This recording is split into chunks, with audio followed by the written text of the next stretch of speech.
Hello everyone, thanks for popping in today and welcome to Vicky's Crafts channel. I'm Vicky and this is my craft room. Apologies before we start for the craft table, but it does get an awful lot of use. Today I'm going to show you how to make a simple tote bag. You can have this as plain or as ornate as you wish. You can also alter the size very easily to fit the occasion or job. Today, for quickness, I'm going to use the small one. For today's bag, these are the things that you'll need. We'll start at this end. Some appliqué shapes. If you want to use the appliqué, you don't have to. A base for the bottom of the bag. This is made out of cardboard. These here are old birthday cards or Christmas cards. I never throw anything away, and they give me a guide to the width of the different stripes I want to put on the bag. This is the main pattern of the bag. I'll just explain it to you. It has a 2-inch or 5 centimetre half square triangle cut in each corner. All the measurements are on here. If you want short handles, it's here, which is what I'm using today. You would cut 2 main pieces in your main fabric. You would cut 2 lining pieces to match.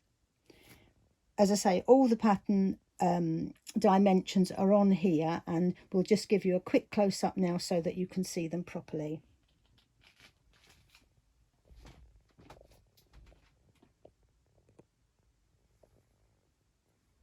You'll also need a ruler, a pen or pencil, something that you can mark with, some threads, obviously of different colours, pins and needles and scissors. I sometimes put some embroidery on, so if you're going to do that, you need some embroidery silks. I always work with this pattern on a sewing machine. It can be done easily by hand, but obviously it's not quite as strong. Well, not with my hand sewing anyway. Okay, so these are the 3 main pattern pieces. Exactly the same. This is the outer material. This is the lining material, and this will cover the cardboard bottom to keep the bag nice and stiff when you're using it. I've already sewn some of it because I think it was easier for you to see it like this rather than have to keep waiting. So on the lining, we sew straight down the side, both sides, and we sew a couple of inches in, leaving a gap there for what they call the birthing bit. I don't like using that word, but anyway, it's the birthing piece. It's where we pull the bag out at the end. Again, this is to cover up the cardboard, so I've cut it pattern to exactly as the cardboard cutout that I showed you, which is this, and I've just added a little bit of seam allowance all the way around the edge, and we're going to turn that inside out. This, as I said, is the main material. You can make this as ornate or plain as you like, as I said earlier, and I will show you how to do that in the next part of the video. I've used here something that somebody gave me. It was an old dust sheet. It's been washed and it's clean and it's fine. I throw nothing away, but I do find it's a very good base for applique and adding things onto. If you couldn't read the measurements on the first part of the video, I'll just go through them very quickly for you. There's a cross here and here, and I've also done it on the lining paper. That's where the handles are going to be, and it's worth marking that out, definitely. Down this side is going to be 10 inches or 26 centimetres. Along the base is going to be 10.5 inches or 27 centimetres, and for the corners, we've cut 2 inches in from the side and up from the bottom. The overall width of the bag is going to be 14.5 inches, 37 centimetres. Remembering that this is going to be smaller when it's sewn because we do have to use a seam allowance. And I use about 1/4 of an inch, 3/8 of an inch, something like that. Okay, so this is one side of the main material of the bag. I've used striped pattern material. You don't have to do that, and I've used these old birthday cards as a guide. I normally would use the top pattern to match the lining that I'm using. But again, everything's down to you. It's all individual. None of these bags will ever be the same. And that's the great thing about crafts. I've made many, many toys and things for my grandchildren in the past. And I think the great thing is that they know no one else in the world has got one exactly the same, because they are all different. But the top one, that's how I've done it here. Then I tend to put the bottom one on, and what I've done here is, because it cuts into the corner, I've turned it under a little bit and I've sewn it on. Then I'll have put this one on and then this one on.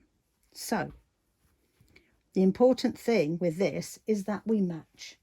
So I tend to overlay the first one I've done onto the next piece, and so they would match. For instance, there we are. There we are. And there we are. So that when they're sewn up, they will match. Don't worry if they overlap. In fact, they're better to, because then you can cut them to size. As you've seen, I've done that here.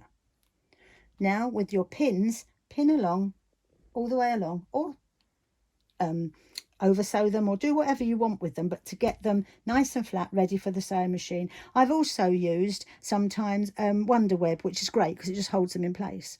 Then on the sewing machine, I use a colour thread to go all the way along so that they're secure. I'm going to do that now and then come back to you.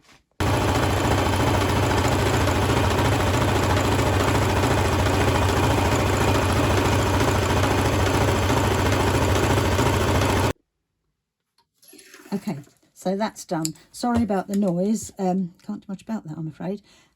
So now all we do is take our pins out and give it a very quick press.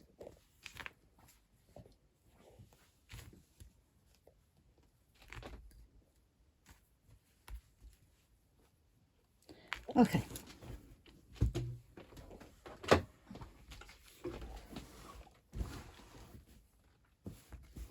Done. What you have to do now is decide whether you want to make it a bit more special with an appliqué maybe. If you're making this for a child, they might have a special interest. If you're making it for a friend, she might like baking cakes, drinking tea, and you can get an appliqué off of Pinterest anywhere for everything. But you do have to decide it now before you make up the bag. I'm going to do a very simple one. I'm going to put an apple on one side of the bag. I'm not going to worry really where it goes. It'll be on there, and I'm not going to worry about putting identical ones on each side in this particular thing. So I'm going to put a strawberry on the other.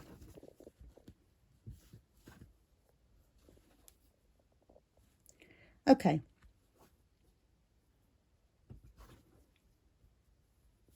I'm going to sew these on the sewing machine. Before I finish the main fruit, I'm going to use a little bit of filling just to push in with a knife or a pencil or a knitting needle, just to give it a little bit of bounce. And then I'm going to put on the stalks and the green leaves. Right, so now I'm halfway through appliquing the apple on the bag.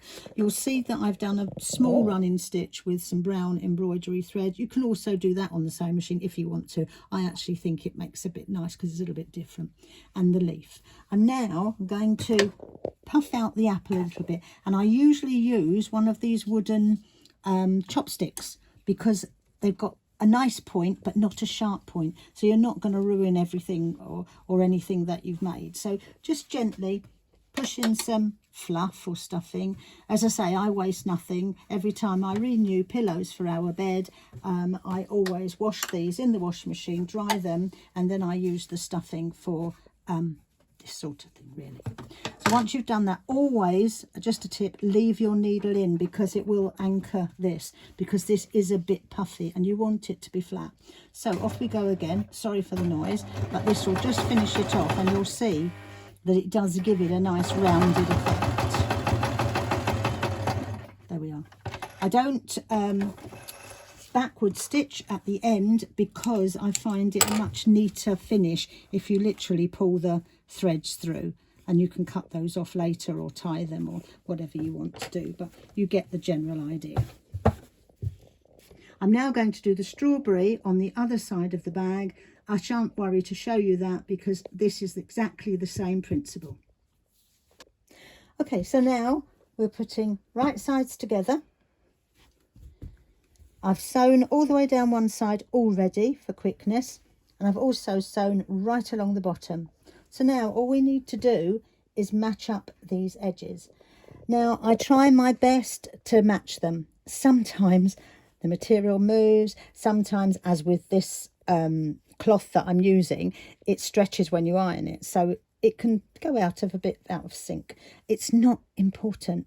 No one is going to look at the sides of your bags, and quite honestly, even if they do, I tend to believe that imperfections, or mistakes as we know them, make something special for somebody. It's never going to be the same for the next person, so that's my advice. Once you've sewn up the side of the last side of the bag, you need to make the handles. These handles that I'm using are a shorter handle. You can make a shoulder strap if you prefer. It's entirely up to you. The ones I've used are 16 inches or 41 centimetres, 2 inches wide, 5 centimetres. I've sewn one already, as again for quickness. Then I've laid the main side of the handle out and I've ironed it so that just the edges go over. I find this a much easier way to make a handle. You can do whatever you like. You can turn things inside out. I've got a special tool that does, and it drives me crazy. So I just lay a coloured binding on the top, or I sometimes use one of the patterns that I've used on the main bag or the lining, and just sew all the way up and all the way down. Once you've done that, you can fix the handles. Okay, now to fit the handles. I did make a small pencil mark, I think, if you remember at the beginning of the video. You need to put the handles right sides to right sides of the bag. I tend to put the handle inside of the mark that I've made, and I give a little bit of give up there so that it makes it a little bit stronger, I think, when you're carrying. Then exactly the same the other side. Once you've done that, all you need to do is turn over the bag, and then you literally match the handle for the other side in exactly the same way as you've done, but just make sure, can you see, that you do it the same length? Otherwise your handles aren't going to be the right length. So get your handle right sides to right sides, lean them up against the little mark that you've made, get that together, and then you just pin it on. Now, I've been doing this years. You may find it easier to mark the handles so that they're exactly the right size. You know where you're going to put them. That's up to you, and it's a learning curve. You just try it. It's a bit of trial and error, really. So if this way is too fiddly for you, then please do it your own way. Do check once you've got them in place and pinned them in place that they are the same. So up you come. There's your handles. There's your handles. I think that's pretty much okay. So right along the top, all the way along, right round, and double stitch over the handles. Then we'll be ready to put in the lining. Okay, handles on and job done. The next thing we need to do is mitre the corners. I think that's the right term, I'm not quite sure. Easiest way to do that is to get your opening and just put your seams together like that. Get a pin and put them together. Get another couple of pins just to hold them fast. You do the same both sides. Get your lining exactly the same. Put the two seams together. To make it flatter, I tend to push that way and that the other. Entirely up to you. It depends how you work. Exactly the same. One this way, one that way. Put your pin in to hold it firm. Hope I'm not getting in the way of the camera for you. Okay, so there we go. Now you need to stitch that, stitch that, stitch that, and stitch that right the way along. Okay, so what I've done is I've pinned the handles out of the way because sometimes they can flap up and they get caught when you're sewing the lining to the main bag. So just pin them.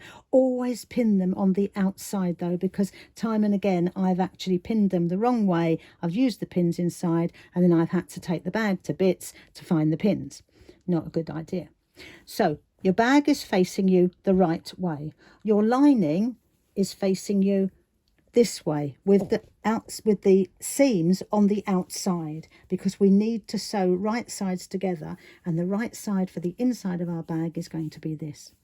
So one inside the other, dead easy, dead quick. If for some reason it doesn't match exactly, it's not the end of the world. Make a little pleat in it. I've had to do that in the past, as I say, because some materials move around or stretch when they're pressed. Easiest way to do this is, again, match up your seams. And then just pin along like this as you go, all the way around, and then sew right around the top of the bag.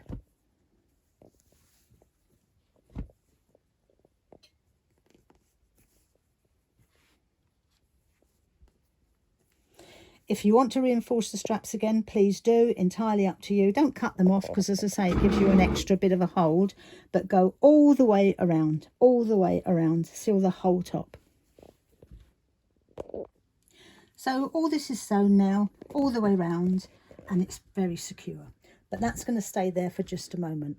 The next thing we're going to do is make the base for the inside of the bag, just to give it a little bit of substance.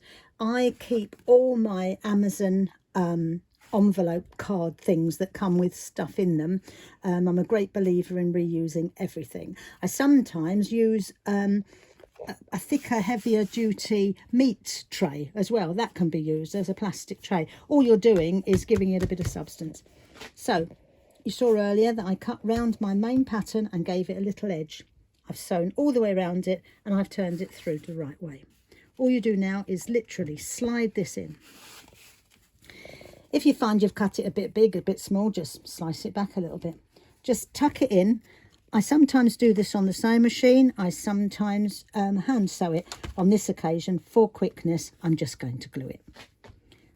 No one's really going to see this, as I said to you. It's just to give the bag a little bit of oomph, you know. So just glue that in like that. There we are, done. This is a trusty tool, believe me. If you are into crafting, you can't do it without a glue gun. And look at the state of it. I've had it years, but it's my old faithful. So that's all ready now to go into the bottom of the bag. Now for the magic.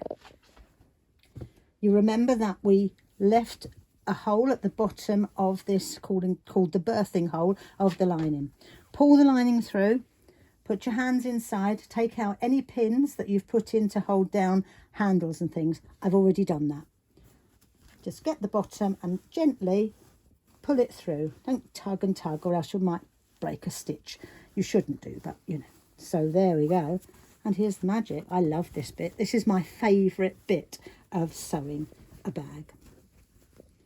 Okay, there we have it. What we do now is, that's going to be pushed flat anyway. So just get the bottom. Very easy, this again.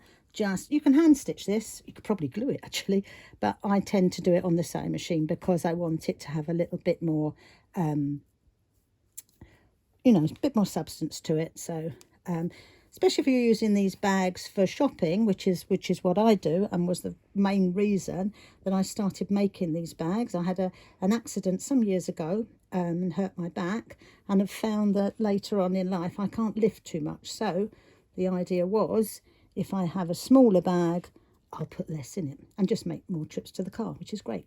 So now I'm just going to sew quickly along here. I'll be back. So now I've sewn all the way around the edge, the top edge, reinforcing it again, keeping everything down and together. Just turned it inside out, pinned it, and have sewn round it. The next thing I'm going to do is I've turned it inside out, and what I want to do is put the cardboard in the bottom. I'm going to again use the glue gun. You don't have to use a glue gun. You can sew it, or to be honest, you can probably just leave it. So what I'm going to do, as anyone that uses glue guns knows very well, you have to work fast. So there, done, finished. Easy as that. Okay, and then what we can do is turn the bag inside out. I'm sorry, I mean the right way out, not inside out. Push the little cardboard or plastic, whatever you use, but you can see then it gives it a nice little edge at the bottom, which is nice. And really, that's it. I usually go around now just making sure that there's no spare threads anywhere. Don't pull them, just nip them off. It's only where they've got stuck in the machine and whatever. I've done the apple. I might do a little stalk on there in a moment, and I might do a little shape in there. The strawberries on the back, I've simply used a thread to make a stalk, which was very easy, and I can show you that another time. And I've put pips in, which are very tiny and haphazard chain stitches. You can also put beads in. You can do what you want, basically. So this is our little bag. That's the inside. That's the handles. And there we have it.